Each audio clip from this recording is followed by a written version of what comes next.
Alright guys, this is video number 2 of the PJ series. The first one went well, and I looked at it a little bit. There was a couple of critiques that I tried to adjust in this one, try to be a little more informative on why I choose certain selections of exercises. For shoulders, this is the toughest one of all of them because, as you saw in my MRI in the last video, my shoulder's an absolute mess.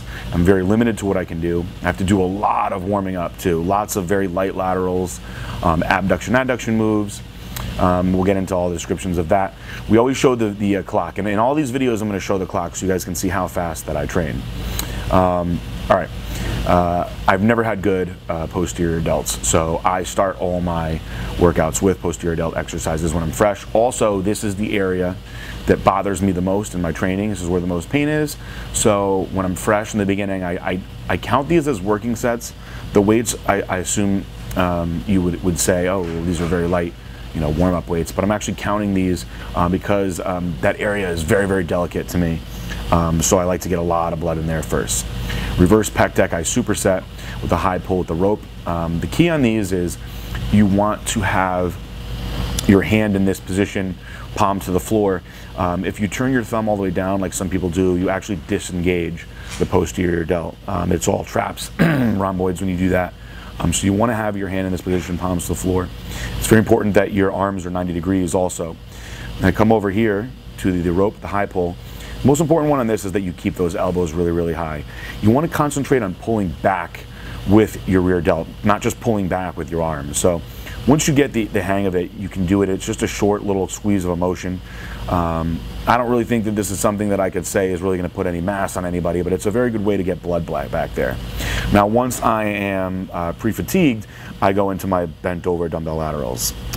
This is a specific posterior delt isolation move, and what I've been doing lately is a form of a side lateral raise, which is still going to hit the medial head a lot, but you'll notice that I'm already internally rotated, and I'm keeping my pinkies really high, and I'm actually still engaging the posterior delt the way that I do this. And I don't come up any higher than 90 degrees. Your trap's kicking a lot when you do that. And you'll see that I keep that. It almost looks awkward, like I'm almost coming backwards with it, but it stimulates the posterior delt still when you do it like that. This is just another angle of those bent over dumbbell laterals. So, like I said, I never had good posterior delts, so I like to prioritize them as much as possible in my training. I really can't go heavier than maybe like 30 pounds with these dumbbells. It really, really bothers me to do any more than that. Plus, when you go too heavy, your back kicks in and you start squeezing muscles in the back that you don't want to.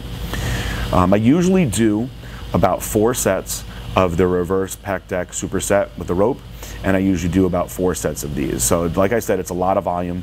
We're not going to show you guys all the sets. It'll be a very long and boring video if we do that. We just want to get you guys a feel for the exercises I choose, why I choose them. You'll never see me pressing first. I do think all you young guys out there should get into military presses, dumbbell presses, things like that. And I think that you should build that foundation of pressing strength in the beginning of your workouts. But for me at this point, it's mostly injury prevention. Plus, I do like to be fatigued in all the heads of my delts first. I think we showed this guy. This guy's always bugging me in the gym. Gotta be nice to everybody in the gym. So this machine's really cool because you don't have to worry about your forearms getting tired, and you can just focus on the delts, the squeeze at the top. I use this to do drop sets on. So it's not something that I'm going to sit in and like really focus on, you know, busting out heavy weights. I'll pick a weight that I can get for about 15 reps, failing at 15 reps, and then I'll cut the weight down and bust out some more reps to failure. Just another way to really fry out those medial delts. You know, a lot of guys, they're afraid to use machines. They're afraid to use cables. They think, oh, like that's for pussies, like real men use free weights. But that's a mistake because a lot of these machines, utilized the right way, you can isolate muscles and really focus on getting as much blood into those muscles as possible. And that's the stuff that I believe really helps you grow and really helps bring out extra detail too when you're dieting. I do think that there's a place for heavy weights. I trained heavy my whole career, and a lot of it is also based around what you have injured and what you don't. But don't neglect these machines. The next exercise we're going to do after these drop sets is a variation of a hammer strength shoulder press. So now you're going to see me sitting backwards in here. This first set is just a little warm up just to get used to the motion and the position of the seat. But what I do is I position myself backwards and I get a good arch going in my back, keep my core tight. And it's very similar to doing like a standing military press or even a seated military press, because you're keeping the weight in front of you, but it's much safer on the actual shoulder joint. Now, the biggest problem that people have when they are training heavyweight with shoulders is that external rotation can be very dangerous on the joint. If you keep that weight right in front of you, like you see here from this angle really clearly, that weight is perfectly in front of me. I can't externally rotate and get my shoulder out of position. This is a really tough exercise. Done the right way, it burns very bad, especially after you've done a lot of laterals like that. But it's really good variation of a pressing move. Can't go too heavy on these, especially at the pace that I go, and the amount of volume that I do first. Sitting the other way, I can probably do about 3 45s on each side for maybe a good 8 to 10 reps. But facing this way, I'm good for maybe a 45 and a 25 tops.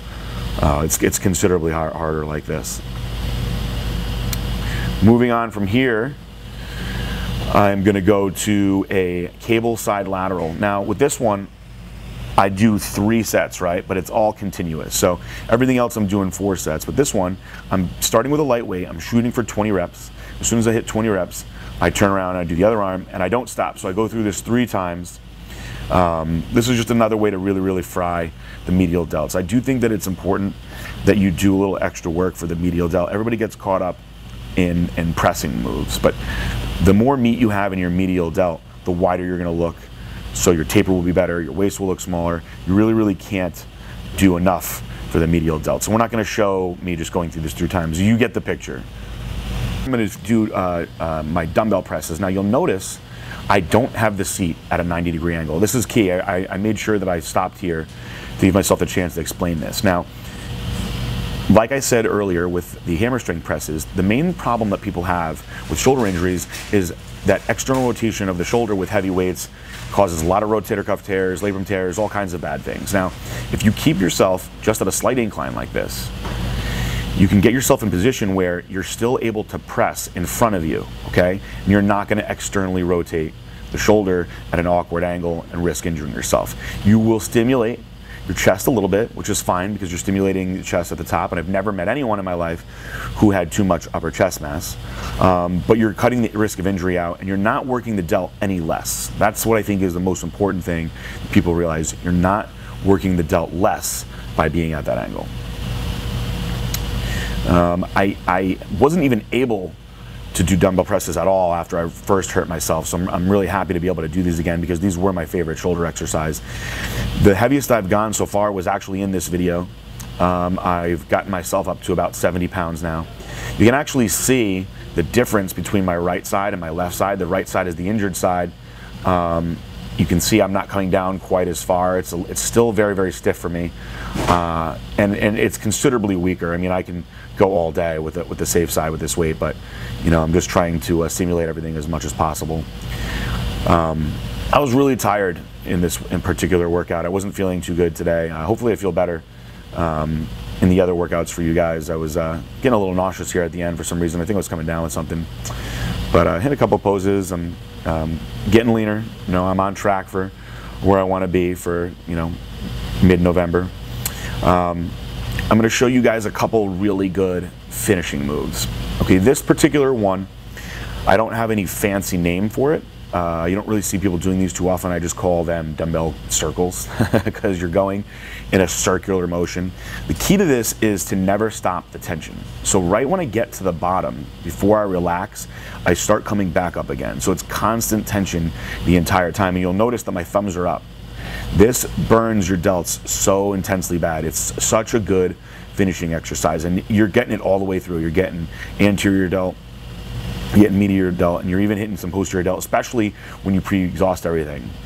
We'll just show you guys from the back so you can see what it looks like from the back. You'll see all the heads of my delts are engaging.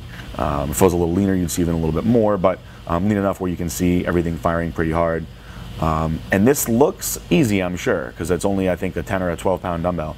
But let me tell you something, these are brutally hard at the end of your workout. Brutally hard. What I used to do, which I still suppose I could do, I'm not that injured, is I would drop the dumbbells and I would actually just do it very, very slow with no weight when I was done. That's just a way to continue the set, you know, prolong the time under tension. But this is a really cool finisher. I encourage you guys to try this one. I think you'll like it a lot. And then from here, we did one final exercise. I actually don't do these. It's not a regular exercise for me, but Trevor, social media guy, has suggested I throw these in, and it was a good idea. It's good to teach people because this is something that you don't see every day, something that Trevor likes. This is a hammer strength incline machine, but I'm standing in it doing a single arm shoulder press. It's very cool because you can really isolate the area. You don't have to worry about you know, balancing a weight, the stabilization, because it's a stable machine, and it's very, very smooth. So this is another one that I encourage you guys to try. You can use it as a finisher, like I am here, or you could probably use this a little bit earlier in your workout and just get a little bit more weight behind it. I do think it's important that you control the negative as much as possible. Really, really control it on the way down, and you can use a little bit more of an explosive motion on the way up. But you know, all these isolation stuff, these tricky, weird moves, and the stuff that looks kind of easy, but when you try it, you realize it's not. It's awesome to add these things into your workout routines. You know, like people get stuck into doing the same stuff all the time, guys. You know, and the variety is key. You'll hear me say it. Everything works sometimes, but nothing works all the time. So I encourage the variety. And that's it. I think I'm going to hit a pose here at the end. I was very, very tired.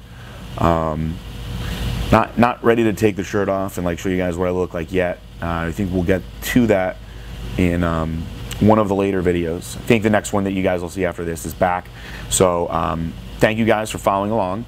The Beat PJ code still works for discount on both companies. 20% off on both, I believe. Don't quote me on that. But there's the clock showing you that was a 45-minute workout. Everything was done in 45 minutes. So thanks a lot, guys.